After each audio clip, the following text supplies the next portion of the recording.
So hello guys, scary Saturday में आपका स्वागत है। यहाँ मिलने वाला हर एक सैटरडे इवनिंग को एक thrilling and horrifying real life story.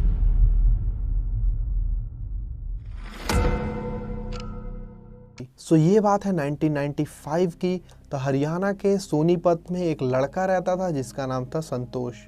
संतोष के फैमिली में उसके अलावा उसकी मम्मी और पापा रहते थे बस। संतोष का कोई भी भाई बहन नहीं था। मम्मी पापा को एक लौता बेटा था और वो 8th क्लास में पढ़ाई करता था। बट पढ़ाई में उसका ज़रा भी मन नहीं लगता था। बहुत ही एवरेज और डिसेंट स्टूडेंट था वो। और वो हमेशा बहाना बनाता था कि कैसे वो आज छुट्टी मार सके स्कूल से। मतलब पढ़ाई में उसका ज़रा भी मन नहीं लगता था। कभी वो झूठा तबीयत ख़राब का बहाना, कभी झूठा सर दर्द का बहाना। हर वीक में एक बार कम से कम वो बहाना बना के छुट्टी ले ही लेता था। और कभी कभी तो उसका मन नहीं करता था, वो बंक कर देता था स्कूल। तो पढ़ाई में उसका ज़रा भी इंटरेस्ट था नहीं। जब सब कुछ नॉर्मल चल रहा होता है, बट एक बार उसके घर में टेलीफोन रिंग होता है और उसकी मम्मी कॉल उठाती है। तो उसके नाना जी का कॉल रहता है और उसके नाना जी बताते हैं कि जो संतोष की नानी है उनका हालत थोड़ा सीरियस हो रहा है और बहुत ज़्यादा तबीयत बहुत ज़्यादा ख़राब है और वो बुला रहे होते हैं देखभाल करने के लिए, हेल्प करने के लिए। तो उसकी मम्मी रेडी हो जाती है कि ठीक है, मैं आज ही निकलती हूँ। तो वो संतोष के पापा को बताती है कि मुझे आज निकलना होगा, मम्मी का बहुत ज़्यादा तबीयत ख़राब है। तो वो बोलते हैं कि थोड़ा सा मुझे काम है तो आज निकलना मुश्किल है। तो संतोष बोलता है कोई नहीं, मैं छोड़ देता हूँ, क्योंकि संतोष को तो बहाना चाहिए होता है स्कूल छोड़ने का। और एक दिन उसका मतलब कम से कम एक दिन छुट्टी तो मिलेगा उसे कम से कम। तो उसके पापा नहीं मानते कि नहीं नहीं, तुम स्कूल मत छोड़ो, तुम्हें तो बस बहाना चाहिए। तो उसके पापा बोलते हैं कि ठीक है, तो आज चलते हैं। तो वो टिकट वगैरह करा देते हैं बस का। और बस से रात में निकलना होता है। रात में बस रहता है करीब 9 बजे और सुबह बस 4 से 5 बजे तक वो पहुंचा देता है। ज़्यादातर 300 किलोमीटर्स पे दूर रहता है उसका नानी घर संतोष का। और नेक्स्ट डे संतोष को स्कूल जाना रहता है, बट उसके पास तो यही अपॉर्चुनिटी है कि चलो आज तो स्कूल छोड़ दिया जाए, बिना कोई बहाने का मैं छोड़ सकता हूँ, कोई घर में बोलने वाला ही नहीं है। तो संतोष उस दिन स्कूल स्किप कर देता है और नेक्स्ट डे उसके पापा उसकी मम्मी को छोड़कर वापस आ जाते हैं। फिर 15-20 दिन के बाद वापस से घर में कॉल आता है और उसके पापा रिसीव करते हैं कॉल। फिर संतोष की मम्मी बोलती है कि सब कुछ नॉर्मल हो चुका है, तो आप आ जाओ मुझे वापस लेने, आज आप निकल जाओ। उसके पापा बोलते हैं कि आज तो निकलना बहुत ज़्यादा मुश्किल हो जाएगा, क्योंकि कल बहुत ज़्यादा इम्पॉर्टेंट मीटिंग है मेरा और मीटिंग ज्वाइन करना बहुत ज़रूरी है, बहुत ज़्यादा इम्पॉर्टेंट। अगर ये मीटिंग में नहीं ज्वाइन किया तो बहुत मुश्किल हो सकता है। तो वो बोलते हैं कि ठीक है, चलो एक दिन मैं वेट कर लूँगी, आप टिकट कल का कम से कम आज कटवा लेना। तो संतोष के पापा उसी दिन जाकर टिकट कटवा लेते हैं जल्दी से और नेक्स्ट डे मीटिंग के लिए उसके पापा निकल जाते हैं मॉर्निंग में। और फिर संतोष जब स्कूल से घर आता है वापस से, सब कुछ फ्रेश वगैरह हो जाता है। फिर थोड़ी देर के बाद उसके पापा वापस से घर आते हैं और बहुत ज़्यादा फ्रस्ट्रेटेड रहते हैं कि अब तो वो टिकट भी कट चुका है और आज मीटिंग पोस्टपोन हो गया, कल होने वाला मीटिंग, तो बहुत ज़्यादा दिक्कत हो गया, अब कैसे लेने जाऊँ मैं। तो फिर वो संतोष बोलता है कोई नहीं, मैं ले आता हूँ, आप मुझे बस में बिठा देना और वहाँ पे मामा तो रिसीव कर ही देंगे मुझे।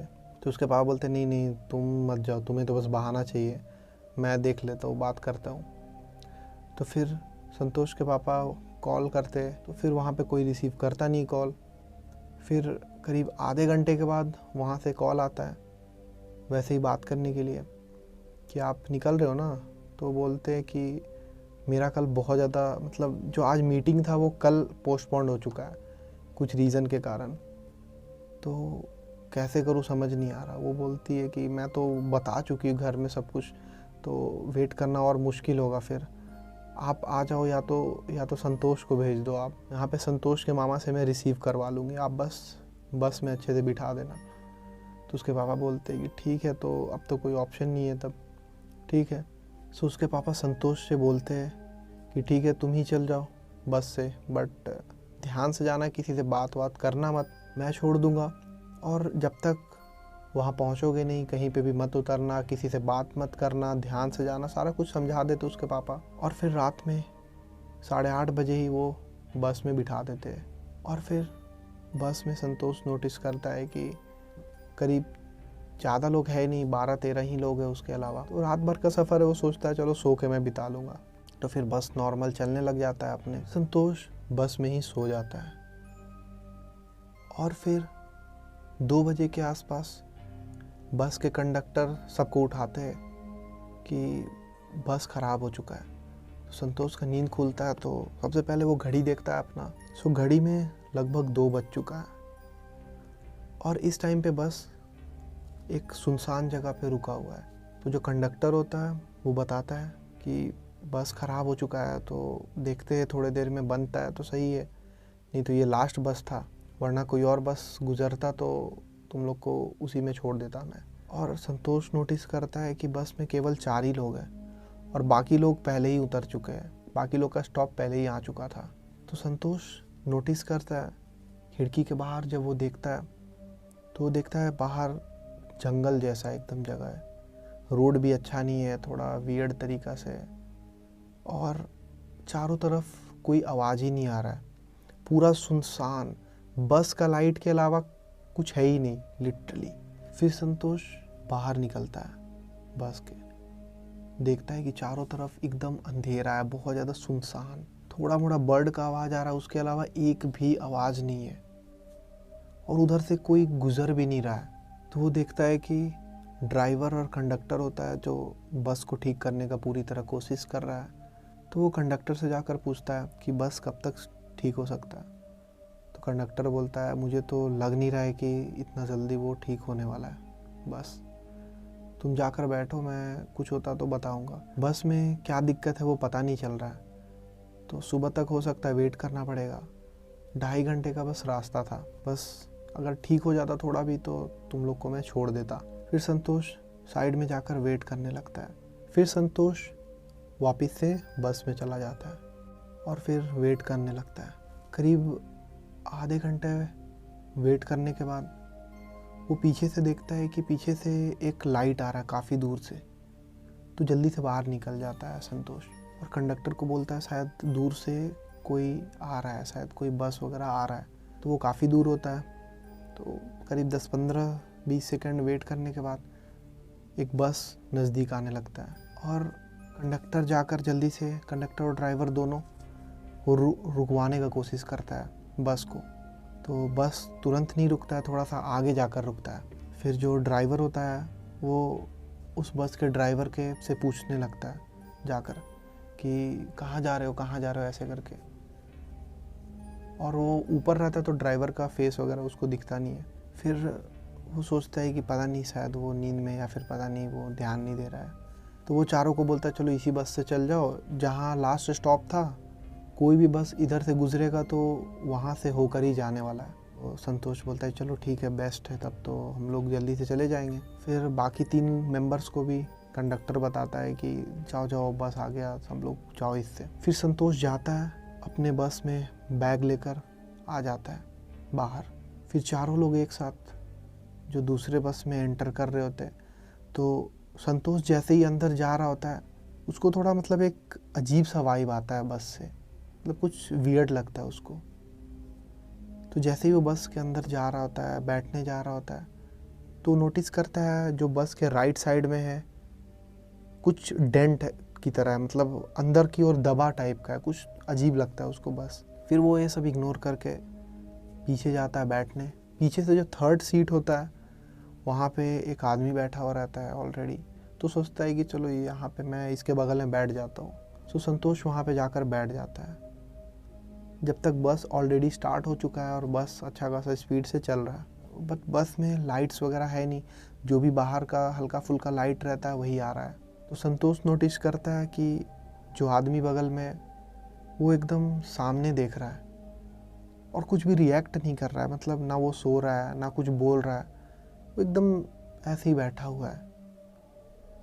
फिर संतोष पूछता है रैंडमली कि आप कहाँ जा रहे हो, ऐसे करके वो पूछता है, बट उधर से कोई रिस्पांस नहीं आता है। वो एकदम मूर्ति की तरह सामने ही देख रहा है वो कुछ रिस्पॉन्स ही नहीं कर रहा है, कुछ नहीं बोल रहा है, वो रिएक्ट भी नहीं कर रहा है। तो संतोष थोड़ा मतलब हाथ से ऐसे ऐसे करके बोलता है, वो हिला कर देखता है। तो जैसे ही वो थोड़ा सा ऐसे करते होता है, एक्सक्यूज़ मी, आप कहाँ जा रहे हो? तो फिर जैसे ही वो वैसे करता है, वो जो आदमी है एकदम से बेजान की तरह उसके गोद में आकर गिर जाता है। और जैसे ही वो गिरता है, वो नोटिस करता है राइट साइड में पूरा वो ब्लड है एकदम, मतलब वो फेस डिस्ट्रॉट हो चुका है एकदम, और वो मर चुका है, वो डेड बॉडी है। और ये देखकर संतोष को बहुत ज़्यादा डर लग जाता है। वो स्पीचलेस हो जाता है कि क्या करूं मैं। और जैसे ही ये सब हो रहा होता है, वो नोटिस करता है कोई उसका ऐसे कंधे पे हाथ रखा कोई। तो जैसे ही वो पीछे देखता है तो वहाँ कोई नहीं होता है। तो ये देखकर संतोष बहुत ज़ोर से चीखता है, बचाओ। तो फिर जो बाकी 3 मेंबर्स थे वो लोग भी आ जाते हैं उसके नज़दीक। क्या हुआ क्या हुआ क्या हुआ तुम्हें? तो बोलता है बस में कुछ गड़बड़ लग रहा है मुझे, कुछ तो दिक्कत है। तो क्या दिक्कत है? पीछे से किसी ने मुझे हाथ फेरा ऐसे। तो बोलता है पीछे तो कोई नहीं है, पागल हो क्या? बोलता है बगल में भी जो मुझे, और यहाँ पे एक लाश भी बैठा हुआ था। तो लाश बैठ कैसे सकता है, लेकिन यहाँ पे यहीं पे तो था। तो बोलता है तुम पागल हो चुके, नशा वशा तो नहीं करते हो ना? तो संतोष बोलता है नहीं। तो फिर वो नोटिस करता है कि पैर के पास ही वो पड़ा हुआ है लाश। तो तीनों में एक मेंबर के पास टॉर्च भी होता है। तो टॉर्च निकाल कर देखता है तो रियल में वहाँ एक डेड बॉडी है। और फिर टॉर्च घुमा कर वो देखता है तो सीट के पीछे भी एक आदमी बैठा हुआ है, और उसके भी राइट में ब्लड है, वो भी एक डेड बॉडी की तरह ही है। तो ये देखकर चारों लोग बहुत ज़्यादा डर जाते हैं। और वैसे ही वो लोग ड्राइवर के पास जाने लगते हैं चारों, कि ड्राइवर से पूछना पड़ेगा कि क्या हो रहा है बस में, क्या गड़बड़ है। वो लोग सोचते हैं ड्राइवर से बोल के बस रुकवा के उन लोग कहीं भी उतर जाएंगे। तो चारों जल्दी जल्दी जाते हैं, और जो जहाँ पे ड्राइवर होता है वहाँ जाने से पहले एक गेट होता है, गेट खोल कर जाना होता है। तो गेट खोल कर अंदर जाते हैं उन लोग। पहले तो दूर से ही बोलते हैं कि ड्राइवर अंकल कुछ गड़बड़ है बस में, और ड्राइवर की तरफ से कोई रिस्पॉन्स नहीं आ रहा है। वो मफलर पहने हुए, मफलर बांधे हुए चला रहा है अपना। फिर वो लोग नज़दीक से जाकर देखने का कोशिश करते हैं कि वो रिस्पॉन्स क्यों नहीं कर रहा है ड्राइवर। जैसे ही वो ड्राइवर के नज़दीक जाते हैं तो चारों नोटिस करते हैं कि ड्राइवर का भी फेस एकदम, मतलब स्किन निकला हुआ है बाहर, आँख बाहर निकला हुआ है, और सर भी फटा हुआ है। हाथ बस वैसे ही स्टीयरिंग में चिपका हुआ है, और इस तरह वो बस बैठा हुआ है। तो ये देखकर चारों को बहुत डर लगता है, ज़ोर से चारों चिल्लाते हैं। और फिर जल्दी से वहाँ से निकल के गेट के पास गेट खोलकर कैसे भी सोचते कि कूद जाए हम लोग, यहाँ से निकलना ज़रूरी है। बट गेट खोलने का कोशिश करते हैं कि बाहर निकलने के लिए, तो गेट खुलता ही नहीं, गेट लॉक है। उन लोगों को समझ नहीं आ रहा है कहाँ जाए, गेट लॉक्ड है। फिर चारों सोचते कि अब हम लोग को लग रहा है यहीं पे रहना पड़ेगा, कुछ समझ नहीं आ रहा है कि क्या हो रहा है। फिर चारों एक साथ गेट के बगल में ही सीट पे बैठ जाते हैं चारों, और फिर चारों एक दूसरे का हाथ पकड़ लेते हैं कि क्या हो रहा है हम लोग के साथ, और बस में क्या है कुछ समझ नहीं आ रहा है। तो जिसका टॉर्च होता है उसको सब बोलता है कि टॉर्च ऑन कर लो, यहाँ बहुत अंधेरा है और ज़्यादा डर लगेगा। तो वो टॉर्च जैसे ही ऑन करता है, तो ऑन करके मतलब थोड़ा सा लाइट इस तरह से पड़ता है राइट साइड की तरफ। तो जैसे ही एक सीट के पास लाइट पड़ता है, उसी तरह का एक डेड बॉडी की तरफ एकदम लाइट पड़ता है सीधा। और जैसे ही उसके फेस पे लाइट फ्लैश होता है, वो एकदम लेफ्ट की तरफ मुड़ जाता है अपने आप। और ये देखकर चारों का हालत ख़राब हो गया, और जल्दी से टॉर्च बंद करके चारों ही बहुत ज़्यादा ज़ोर से चिल्लाने लगते हैं। और चारों का ऐसा लग रहा है कि कहाँ हम लोग आ गए, यहाँ से ज़िंदा बच भी पाएंगे या नहीं। उसके बाद चारों का हालत ख़राब हो चुका है, और लाइट जैसे ही बंद करता है वहाँ से एक अजीब सा आवाज़ आने लगता है। ये सुन के तो लिटरली एक चारों में जो एक लड़का होता है वो पैनिक कर जाता है, बहुत ज़्यादा हालत ख़राब हो जाता है उसका। कैसे भी उसको इस बस से निकलना है बाहर, वो कैसे भी मतलब खिड़की का शीशा तोड़ने लगता है जाकर कि कैसे भी वहाँ से निकल सके, भागे कैसे भी इस बस से। बट शीशा जैसे ही तोड़ता है वहाँ पे वो जाली लगा रहता है, आपको पता होगा, खिड़की के बाहर कुछ कुछ बसेस में, तो वहाँ से भी नहीं कुछ वो कूद पाता है। फिर वो जाता है कि आगे से ही जो शीशा होता है उसको तोड़ करके कूद जाऊँगा, बट जैसे ही आगे जाने लगता है वहाँ का वो दरवाज़ा खुल ही नहीं रहा है उससे, जिससे वो आगे जाकर वो शीशा तोड़ सके। बट फिर वो वापस जाता है। कुछ कुछ बसेस में पीछे का गेट भी होता है, तो पीछे के दरवाजे से सोचता है कूद के वहाँ से निकल जाएगा कैसे भी, तो जाता है पीछे के दरवाजे के पास, एकदम जोर से खींचने की कोशिश करता है, बट वो भी लॉक्ड है, पता नहीं कैसे।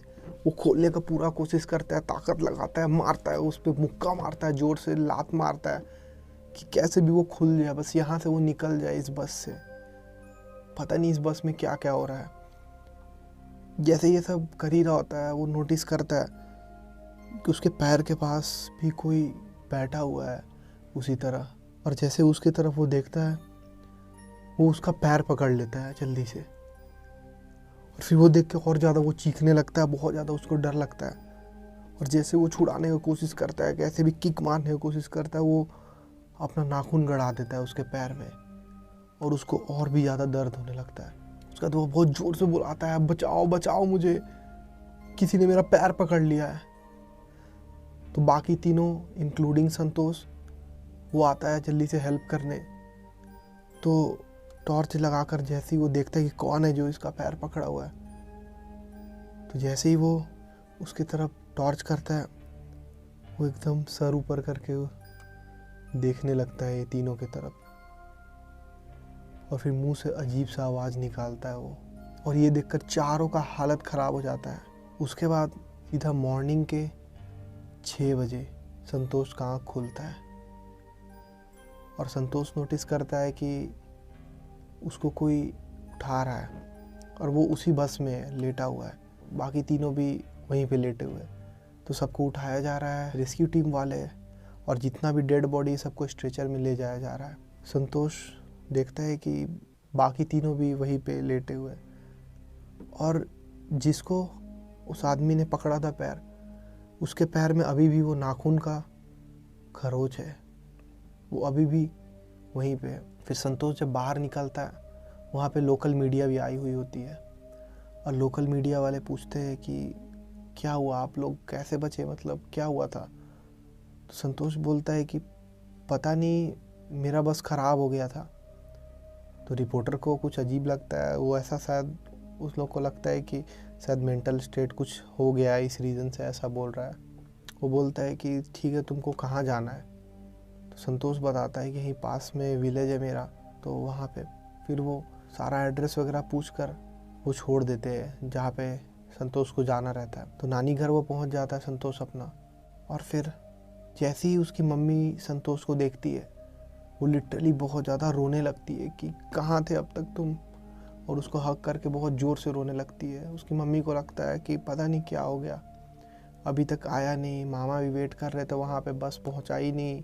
और फिर संतोष से पूछती कि क्या हुआ था। संतोष बताता है कि बस मेरा ख़राब हो गया था जिस बस से आ रहा था, और जैसे ही बस चेंज हुआ तो वहाँ बहुत अजीब सी चीज़ें होने लगी। सब कुछ वो बताता है संतोष।